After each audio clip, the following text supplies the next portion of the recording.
नमस्कार, खास खबर में आपका स्वागत है। मैं हूं आपके साथ भावना त्रिपाठी। हरियाणा में विधानसभा चुनाव के लिए वोटिंग और नतीजों समेत पूरा चुनावी कार्यक्रम घोषित कर दिया गया है। हरियाणा विधानसभा चुनाव के लिए सभी 90 सीटों पर एक ही दिन के फेज में 1 अक्टूबर को वोटिंग होगी। चुनाव की तारीखों के ऐलान के साथ ही सभी पार्टियां और मजबूती से रणनीति बनाने में जुट गई हैं। कांग्रेस आलाकमान ने चुनावी राज्यों को लेकर वॉर रूम से जुड़ी अहम नियुक्तियों का ऐलान भी कर दिया है। दिल्ली स्थित मुख्यालय में हुई मीटिंग में पार्टी ने राष्ट्रीय अध्यक्ष मल्लिकार्जुन खड़गे की अध्यक्षता में कई अहम फैसले लिए। कांग्रेस ने हरियाणा और जम्मू कश्मीर के लिए मीडिया टीमों का ऐलान भी कर दिया है।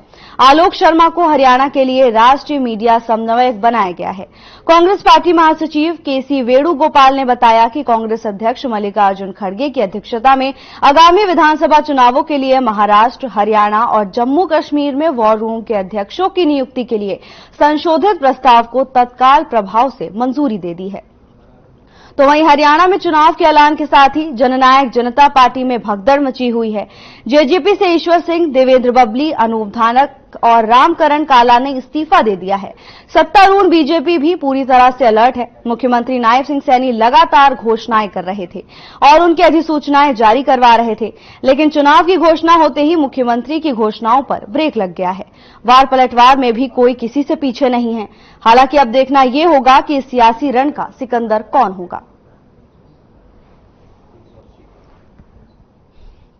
हरियाणा में विधानसभा चुनाव की तारीखों का ऐलान हो गया है, जिसके बाद सभी दल सक्रिय में नजर आ रहे हैं। सभी दल एक्टिव मोड में काम कर रहे हैं।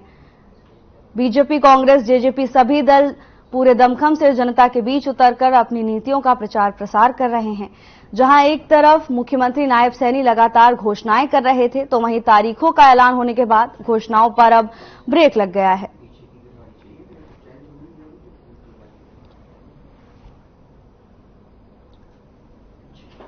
विधानसभा चुनाव में जीत हासिल करने के लिए सभी दल पूरी तरह से एक्टिव नजर आ रहे हैं।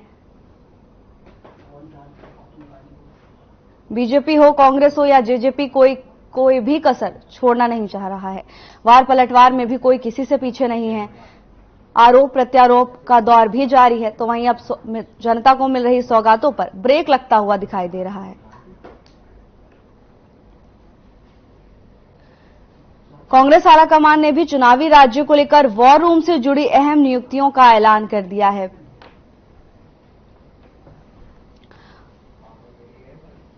चुनाव आयोग की ओर से विधानसभा चुनाव की तारीखों का ऐलान कर दिया गया, जिसके बाद सभी दल पूरी तरह से अलर्ट हो गए हैं। सभी दल सियासी रण में जीत हासिल करने के लिए कोई भी कसर छोड़ना नहीं चाह रहे।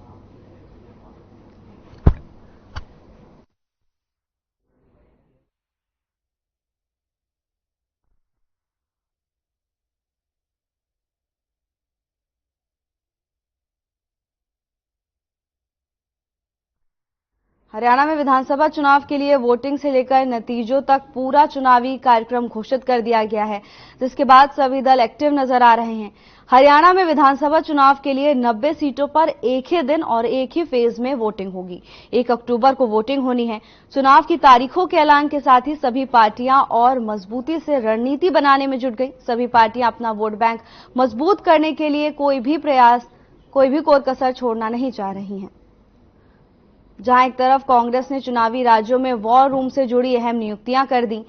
दिल्ली स्थित मुख्यालय में मीटिंग के दौरान कई अहम फैसले लिए गए। राष्ट्रीय अध्यक्ष मल्लिकार्जुन खड़गे की अध्यक्षता में विधानसभा चुनाव को लेकर रणनीति तैयार की गई। इस दौरान कई अहम फैसले भी लिए गए। कांग्रेस ने हरियाणा और जम्मू कश्मीर के लिए मीडिया टीमों का ऐलान भी कर दिया। आलोक शर्मा को हरियाणा के लिए राष्ट्रीय मीडिया समन्वयक बनाया गया। कांग्रेस पार्टी महासचिव केसी वेणुगोपाल ने ज्यादा जानकारी देते हुए बताया कि कांग्रेस अध्यक्ष मल्लिकार्जुन खड़गे की अध्यक्षता में विधानसभा चुनावों के लिए महाराष्ट्र, हरियाणा और जम्मू कश्मीर में वॉर रूम के अध्यक्षों की नियुक्ति के लिए संशोधित प्रस्ताव को तत्काल प्रभाव से मंजूरी भी दे दी गई है। तो वहीं विधानसभा चुनाव से पहले जेजेपी को कई बड़े झटके लगे हैं। जेजेपी से ईश्वर सिंह, देवेंद्र बबली, अनूप धानक और रामकरण काला जैसे दिग्गजों ने पार्टी से दूरी बना ली है। अब देखना यह होगा कि इन नेताओं का पार्टी को अलविदा कहना चुनाव पर क्या असर डालता है।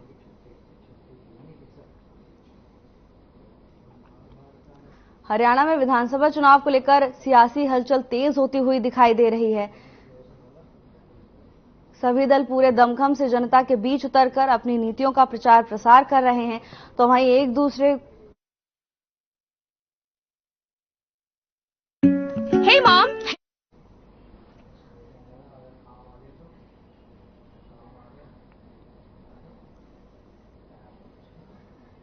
सियासी रण में बाजी मारने के लिए सभी दल पूरी तरह से अलर्ट नजर आ रहे हैं।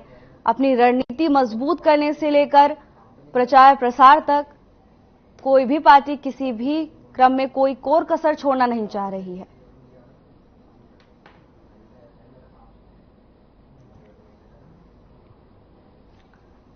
तो वहीं विधानसभा चुनाव की तारीखों के ऐलान के बाद सियासी प्रतिक्रियाओं का सैलाब आया। सभी दल जीत का दावा कर रहे हैं, एक दूसरे पर आरोप प्रत्यारोप का दौर भी जारी है।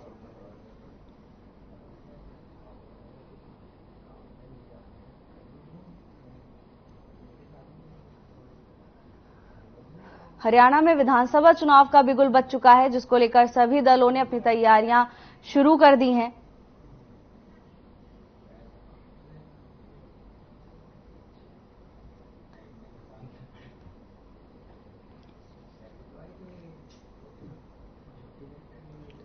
हरियाणा में विधानसभा चुनाव के लिए वोटिंग और नतीजों के साथ पूरा चुनावी कार्यक्रम घोषित होने के बाद सभी दल चुनाव की तैयारियों में पूरी तरह से जुट गए हैं। शीर्ष नेतृत्व से लेकर कार्यकर्ता सभी इस रण में जीत हासिल करने की कवायद तेज कर चुके हैं। तो वहीं विधानसभा चुनाव से पहले जेजेपी को कई बड़े झटके भी लगे हैं।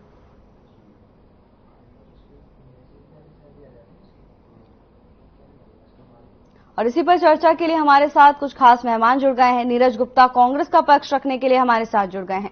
नीरज जी को चर्चा में आपका बहुत बहुत स्वागत है। देखिए, अब विधानसभा चुनाव की तारीखों का ऐलान भी हो गया है, क्या प्लान ऑफ एक्शन? देखिए, कांग्रेस तो पहले ही इलेक्शन मोड में थी और एक्टिव मोड में है, लेकिन मैं धन्यवाद करना चाहूंगा इलेक्शन कमीशन का। उन्होंने जो 30-35 दिन पहले घोषणा कर दी, ये बहुत बढ़िया करा। इससे हरियाणा की जनता को झूठी घोषणाओं को से छुटकारा मिल गया। रोज नई घोषणा, ये कर रहे हैं, कल वो कर रहे हैं। पिछली घोषणाएं पूरी होने का नाम नहीं है। वो घोषणाएं जो रुक गई इनकी, वो कहते हैं ना 4 मासूम भागे। शायद इनका लंबा चिट्ठा और तैयार था कि कल ये घोषणा करनी है, परसों ये घोषणा करनी है, तरसों ये घोषणा करनी है, लेकिन वो काम रुक गया। परसों से ही कोड ऑफ कंडक्ट लागू हो गया। अब ये कोई भी घोषणा नहीं कर सकते विदाउट इलेक्शन कमीशन। कल देखिए इनके सीएम साहब ने क्या बोला कि मैंने जितनी भी घोषणाएं बोली थी उनको मैंने इलेक्शन कमीशन के बाद भेज दिया। अब वो देखेंगे कैसे पास करेंगे, कब लागू करेंगे। जबकि मैं कहना चाहूंगा सरकार का काम है, अगर इनको भी घोषणाएं लागू करनी थी तो इनको कहना पहले ही कैबिनेट की मीटिंग उठा के मानसून सत्र बुलाते, उसमें पास करते तो उस घोषणाओं का तौर पर जनता को लाभ होता। लेकिन अब वो सिर्फ इनकी, मैं पहले ही कहता हूँ, ये देश के नायक सैनिक पहले और आखिरी ऐसे सीएम हो गए जिन्हें घोषणा ही सीएम के नाम से जाना जाएगा। और मैं हमेशा हर डिबेट में कहता हूँ एनपीजी, ये सरकार नॉन परफॉर्मिंग बॉडी सरकार है, सिर्फ घोषणाएं करती है और इसका सीधा सीधा प्रूफ हमें मिल गया।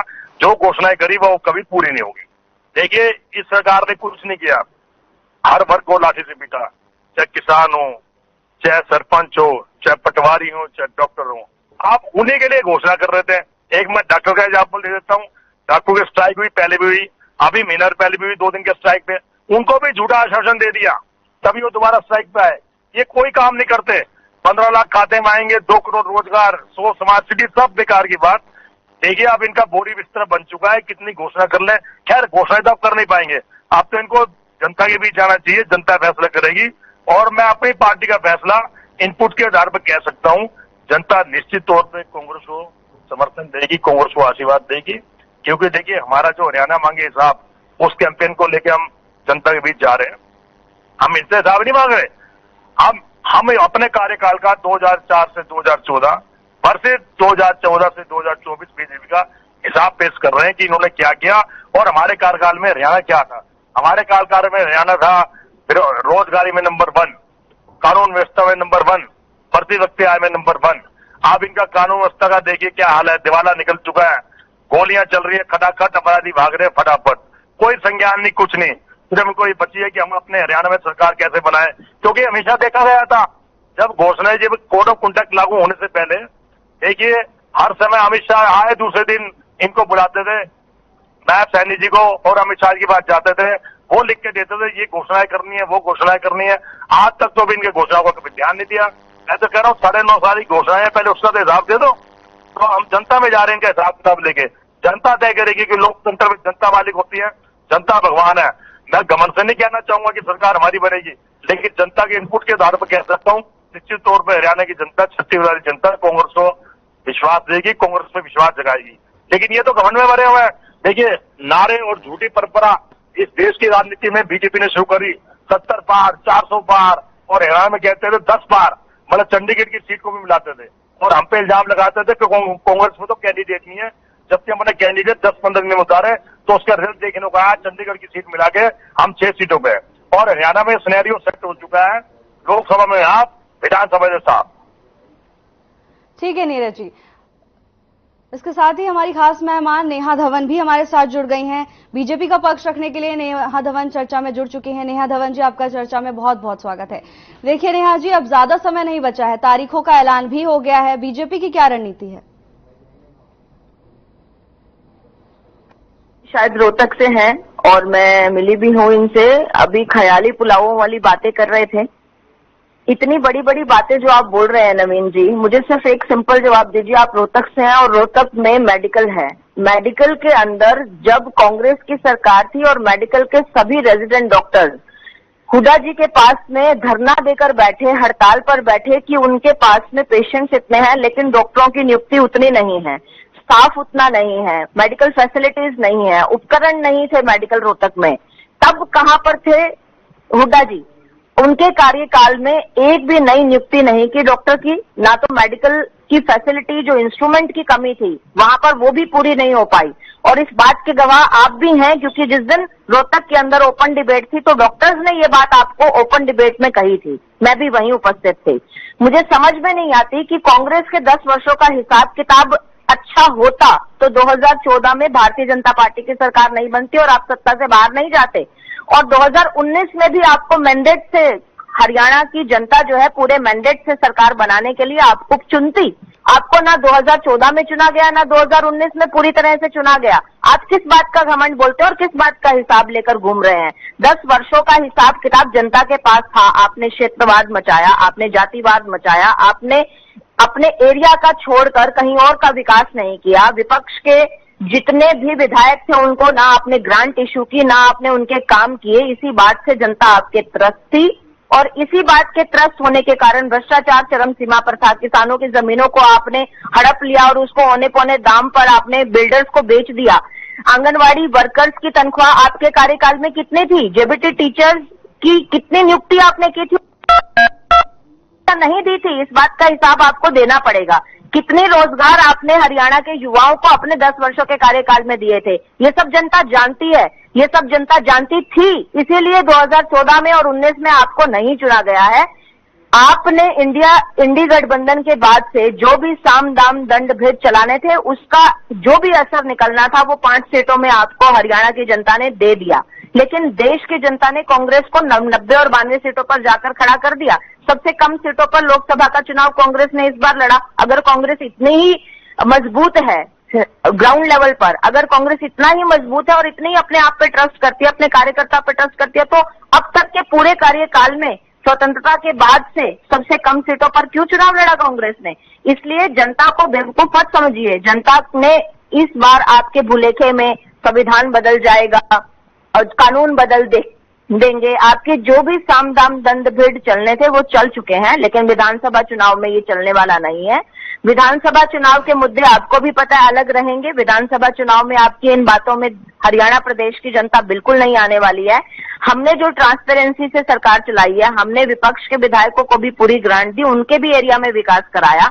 हमने क्षेत्रवाद को मिटाया, जातिवाद को मिटाया और बिना खर्ची की बिना पर्ची जो हमने नौकरियां बांटी हैं, जिसके वजह से कांग्रेस के दलाल मार्केट में घुमा करते थे, क्योंकि मुख्यमंत्री के आवास से लिस्ट बनकर जाती थी। इस बात का पूरा प्रदेश गवाह है, पूरे प्रदेश के युवा गवाह हैं, क्योंकि मैं भी उस वक्त उन सरकारी नौकरियों के फॉर्म भर भर के इंतजार करती थी, क्योंकि मैं हरियाणा की सबसे पढ़ी लिखी महिला हूं, लेकिन गवर्नमेंट जॉब मुझे कांग्रेस के सरकार में नहीं मिल पाई और आज मैं उस वजह से गवर्नमेंट जॉब में अपना आजमाना ही नहीं चाहती थी, क्योंकि कांग्रेस के समय में मुख्यमंत्री आवास से और बड़े नेताओं के आवास से लिस्ट बनकर जाती थी।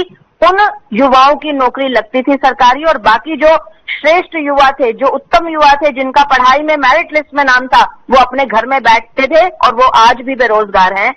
इन सब दिक्कतों के कारण ही हरियाणा प्रदेश की जनता फिर से एक बार देखिएगा पूरी तरह से तीसरी बार मैंडेट देकर भारतीय जनता पार्टी की सरकार बनाएगी। और जिस ऑनलाइन पोर्टल का आप दुहाई देते रहते हैं, उस ऑनलाइन पोर्टल की शुरुआत जो है वो राजीव गांधी जी ने की थी। बैंकिंग सेक्टर को ऑनलाइन करने का जो विचार था वो राजीव गांधी जी का था, उनके समय में ही इंप्लीमेंट होना शुरू हुआ था। आज आप उन्हीं के ही कार्य को आप सब गलत साबित करते हैं। आज आप ऑनलाइन पोर्टल का मजाक उड़ाते हैं, लेकिन ऑनलाइन पोर्टल से जो भ्रष्टाचार कम होगा, उसका जो नजारा दिखेगा आपको, एक दिन हरियाणा प्रांत की जनता ये बात याद करेगी कि भारतीय जनता पार्टी की सरकार थी, उस समय ये ऑनलाइन पोर्टल शुरुआत हुई थी, जिसकी वजह से हरियाणा को भ्रष्टाचार से निजात मिली है। आप कुछ भी कहें, लेकिन इस बार आपकी ये बरगलाने वाली बातों पर हरियाणा प्रदेश की जनता बिल्कुल भी ध्यान नहीं देगी। और आप बात करते हैं भीड़ की, कल पहली रैली चुनावी घोषणा होने के बाद हांसी मेरी विधानसभा में थी, जिस रैली में माननीय मुख्यमंत्री जी उपस्थित थे, विजय संकल्प जन आशीर्वाद रैली के अंदर, और बेशुमार जनता का अपार स्नेह, अपार भीड़ उस रैली के अंदर थी। हरियाणा प्रदेश की जनता है, वो भी हरियाणा प्रदेश के वोटर हैं, हांसी विधानसभा के वोटर हैं, जिन्होंने भारतीय जनता पार्टी का कल समर्थन दिखाया है अपार भीड़ के अंदर। आप बात कर रहे हैं कि आपकी सरकार, आपने खुद कहा कि मैं घमंड से नहीं कहता हूं कि मेरी सरकार बनेगी, आप बिल्कुल मन की बात बोल गए, आपकी सरकार नहीं बनने वाली है। 2024 में तीसरी बार फिर से भारतीय जनता पार्टी की सरकार बनेगी, आप देखिएगा भावना जी। ठीक है नेहा जी। नीरज जी, देखिए आपने तमाम विकास कार्य अपने गिनवा दिए, रोजगार दिया, सब कुछ करा, लेकिन अगर आपने इतना ही अच्छा कार्यकाल जनता को दिया तो फिर जनता ने आपको बाहर का रास्ता क्यों दिखाया? ये हमने कुछ काम में कमी रहेगी तभी तो उनको रास्ता दिया। अब ये इतना बोल रहे, इतना घमंड दिखा रही है, तो 2019 में इन्होंने अच्छा काम किया तो 2019 में 40 सीटों में सिमट गई है। देखिए इनका हाल। और ये कितनी घमंडी कह रही है कि मैं हरियाणा की सबसे पढ़ी लिखी। मैं से क्या पूछना चाहूंगा भाई, आपकी सबसे बड़ी क्वालिफिकेशन क्या है जो आपने आपको इतना घमंडी कह रही है कि मैं हरियाणा की सबसे पढ़ी लिखी। अगर आप इतनी सबसे पढ़ी लिखी होती, कोई ना कोई पोस्ट में होती। देखिए इन्होंने अभी बोला है, बीजेपी के प्रवक्ता ना सब रटी रटाई बातें बोलते हैं, इनको ऊपर से रटी रटाई बातें आपको ये बोलना है, ये अपनी बुद्धि से काम नहीं करते और हमेशा इल्जाम लगाने वाली बात करता हूं। अगर आपने इतना अच्छा काम किया था तो 2019 में 40 सीटों पर ना सिमटते। आपका तो कार्यकाल 5 साल में बोल गया 2014 से 19 तक। जसपा के खिलाफ इलेक्शन लड़े, जसपा से मिलकर सरकार बनाई और हम पे इल्जाम लगाते हैं। रही पर्ची खर्ची की बात, हर प्रवक्ता आपके डिबेट में ये बोलते हैं पर्ची खर्ची है तो मैडम लाइए ना, सरकार आपकी है, कार्रवाई कीजिए ना। किसने रोका है? आपके हाथ बंधे हुए हैं क्या? यहाँ फर्ली बातें करके झूठ बोलना, जनता को भड़काना, जनता सब समझती है। अगर आप पे कोई भ्रष्टाचार का आरोप है वो सिद्ध कीजिए, आपकी सरकार है, कार्रवाई कीजिए, केंद्र में सरकार है, सिर्फ बोलने से कुछ नहीं होता। हमारे सीएलपी के लीडर जी ने जब विधानसभा सेशन था उसमें बोला था कि बस पर्ची खर्ची, बताइए पर्ची खर्ची, सिर्फ ये जुमला चला दिया आप लोगों ने, वो जुमले की हवा निकल चुकी है, जनता सब जानती है आपने क्या है। रही क्षेत्रवाद की बात करती हैं, क्षेत्रवाद की बात देखिए, क्षेत्रवाद की बात नीरज जी, आप बड़े खुले दिल से कह रहे हैं कि अगर कोई भी भ्रष्टाचार करता है तो कार्रवाई करो, जब कार्रवाई होती है तो कहते हैं कि सारी एजेंसी सरकार की कठपुतली बनकर काम कर रही हैं। देखिए जब कार्रवाई, हमारे 2 विधायकों की हमने क्या विरोध किया, जिसके खिलाफ पुख्ता पूर्व कार्रवाई कीजिए। अब ये कोई है कि आप टाइमिंग की सवाल, हमेशा हमने टाइमिंग की बात को सवाल उठाए हैं कि हमेशा जब इन्होंने कार्रवाई की है, इलेक्शन के आसपास कार्रवाई की है, उसका सीधा साधा जागता उदाहरण आपने लोकसभा चुनाव में देखा, यहां भी देखा। उससे पहले सरकार सोई होती है क्या? हमेशा ये कहते हैं कि जांच पूरी होने में टाइम लगता है, तो इनको क्या से पता कि टाइम इतना लगता है? हम हमेशा इस बात पर सवाल लेते हैं। कांग्रेस ने हमेशा कानून का सम्मान किया है। देखिए इन्होंने कुछ नहीं किया। मैं आपको बताता हूं, ये जब एग्जाम्पल दे रहे थे, जब हरियाणा से सरकार गई थी 2014 में, हमारे हरियाणा पे कर्जा कितना था? 60,000 करोड़ का कर्जा। आज कितना कर्जा है? 4.5 लाख करोड़ का कर्जा, और प्रत्येक हरियाणा वासी पे 1,23,408 रुपए कर्जा है। इन्होंने कुछ नहीं किया। ये हर जगह कहती हैं मैं वहां थी, जब डॉक्टर की बात थी तब मैं वहां थी। आप तो सब जगह थी, क्योंकि आपने तो कांग्रेस को बदनाम करना है। आप तो हर धरने पर प्रदर्शन होंगी हमेशा। अभी भी बोला डॉक्टर की बात यहाँ थी, जब मैं नौकरी मांगने गई तब वहां थी, तो आप तो सब जगह थी, इसलिए आपका मुकाबला हम नहीं कर सकते। देखिए जनता मालिक है। रही मन की बात, ये कह रही मन की बात नहीं करी, मैंने विश्वास किया है, जनता पे विश्वास किया है, जनता को मालिक मानते हैं, इसलिए हम घमंड में नहीं बोलते सरकार हमारी बनेगी। सरकार कितनी बने, जनता बनाएगी। राजा से रंग, रंग से राजा बनाने में देर नहीं लगती। आपको तो जनता ने 2019 में नकार दिया था 40 सीटों पे आगे। आप देखना, अपने मन की बात आप खुद करोगे और आपका बोरी बिस्तर बन चुका है। जो आपके आपके प्राइम मिनिस्टर सपना देखा करते ना, कांग्रेस मुक्त भारत का सपना, वो चकनाचूर हो चुका है। वो भी बड़ी बात किया करते थे, भाई और बहनों काला धन लाऊंगा, हर एक के खाते में 15 लाख आएंगे। तो छोड़िए इन बातों को। हरियाणा में विधानसभा का चुनाव साफ है, आप बिल्कुल साफ होने जा रहे हैं। कांग्रेस जा रही है, बीजेपी जा रही है। नीरज जी, आपने चर्चा की शुरुआत में चुनावी घोषणा शब्द एक इस्तेमाल किया था। आपका कहना था कि जो घोषणा है जनता को बरगलाने के लिए इस्तेमाल जा रही हैं, लेकिन अगर घोषणा नहीं की जाएगी तो विकास कैसे होगा? देखिए, मैंने घोषणा इसलिए कहा था, वो घोषणा 9.5 साल पहले करते। अब इनको सारी घोषणाएं, जिन घोषणाओं का हम उठाया करते थे, अब वो सारी घोषणा इनको इलेक्शन से 1 महीने पहले याद आ रही है। मेरा क्वेश्चन ये था मैडम, चाहे सिलेंडर की घोषणा करी इन्होंने, वो हमारे मैनिफेस्टो की बात है, तो मैं मानता हूं अच्छा किया इन्होंने। उस घोषणा को 2 साल पहले लागू करते हैं, जनता को लाभ तो मिलता। अभी सारी बातें याद क्यों आ रही है 1 महीना पहले? अभी सारे किसान भी याद आ गए, सरपंच भी आ गए। 750 किसान को मरवा दिया। इनके प्राइम मिनिस्टर मोदी जी कहा करते थे, मैं किसी भी कीमत पर यू टर्न नहीं लूंगा, कृषि कानून वापसी लूंगा। जब 750 किसान मर गए तब जाके उनको यू टर्न लेना पड़ा। क्यों लिया यू टर्न? आप बताइए। ठीक है, नीरज जी जवाब दे लेते हैं। देखिए नेहा जी, इस बीच देखा गया कि सीएम कई सौगातों का पिटारा खोलकर जनता के बीच गए, लेकिन कांग्रेस का सवाल है कि चुनाव के नजदीक आते ही जनता को इतनी सौगात देने का क्या मतलब है? मैं आपकी बात का जरूर जवाब दूंगी, लेकिन उससे पहले मैं एक बार नवीन भाई की बातों का जवाब दे दूं। भाई साहब, मेरी बात में घमंड नहीं है और मैं अपनी 10वीं मास्टर डिग्री अभी कर रही हूं, इसलिए मैं हरियाणा की सबसे पढ़ी लिखी महिला वाकई हूं। मैंने एमएससी फॉरेंसिक साइंस भी किया है, दिल्ली विश्वविद्यालय की टॉपर भी मैं हूं। दूसरी बात, मेरी भाषा में घमंड बिल्कुल भी नहीं है भाई साहब। तीसरी बात, अभी आप अपनी बाइट में बात कर रहे थे कि आपकी क्या कमी थी। अगर भ्रष्टाचार के केस आपके ऊपर चल रहे हैं भाई साहब, भूपेंद्र सिंह हुड्डा जी नेशनल हेराल्ड केस में जो है फंसे हुए हैं, उस पर उनका केस चल रहा है, जांच चल रही है, कोर्ट में केस चल रहा है। भ्रष्टाचार के केसेस में भूपेंद्र सिंह हुड्डा के ऊपर 2 एफआईआर आप भी जानते हैं हुई थी और उनका केस भी अभी कोर्ट में चल रहा है, ये आप भी जानते हैं। जब ईडी छापेमारी करती है तो आपके जो पूर्व विधायक हैं, पूर्व मंत्री हैं, कितने विधायक आपके हरियाणा के ऐसे हैं जिनके घर से बुलियन सोना मिला है?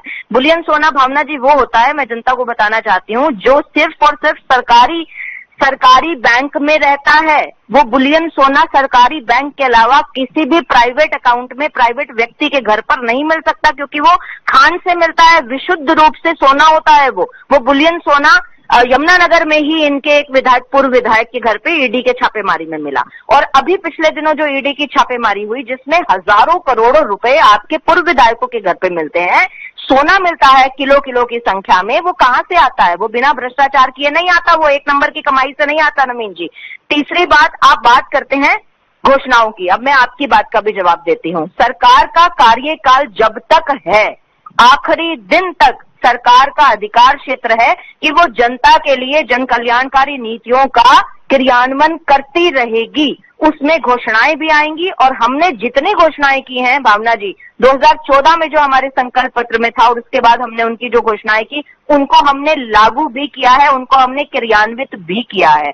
2019 में भी जो हमारे संकल्प पत्र में हमारी घोषणाएं थी उनको भी हमने लागू किया है। और अभी माननीय मुख्यमंत्री नायब सिंह सैनी जी ने जब अपना कार्यकाल संभाला था, उस दिन से लेकर जब तक उन्होंने जो घोषणाएं की, लेकिन ये अचानक जो इलेक्शन कमीशन का अनाउंसमेंट हो गई, केवल इसकी वजह से जो रिसेंट घोषणाएं हैं उसका इम्प्लीमेंटेशन स्टार्ट, जिसमें से केवल 3 इम्प्लीमेंटेशन हुए हैं, लेकिन इंस्टेंट इम्प्लीमेंटेशन उनका नहीं हो पाया। लेकिन ये घोषणाएं बेकार नहीं है सर, ये आप शायद एडमिनिस्ट्रेशन विभाग को जानते नहीं है, सरकार आखिरी दिन तक अपने जन कल्याणकारी काम करती है और उसे करना चाहिए, बिना ये सोचते हुए कि चुनाव सिर पर है या चुनाव नहीं है। ये आपकी रणनीति होगी। आपने 55 साल सरकार चलाई है, केंद्र में भी, हरियाणा में भी आपने बहुत लंबे साल सरकार चलाई है। आप शायद इस रीति नीति पर चलते होंगे कि चुनाव आएंगे तो हम घोषणाएं करेंगे, लेकिन ये अभाव है। आपको रुकना चाहूंगी। फिलहाल चर्चा में जुड़ने के लिए आप दोनों का बहुत बहुत शुक्रिया।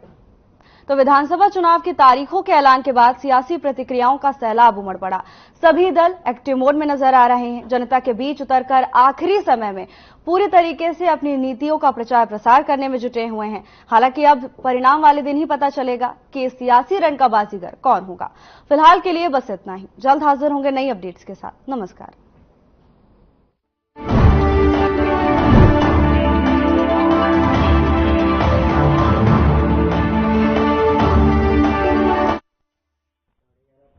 रही हूँ, हाँ है तो।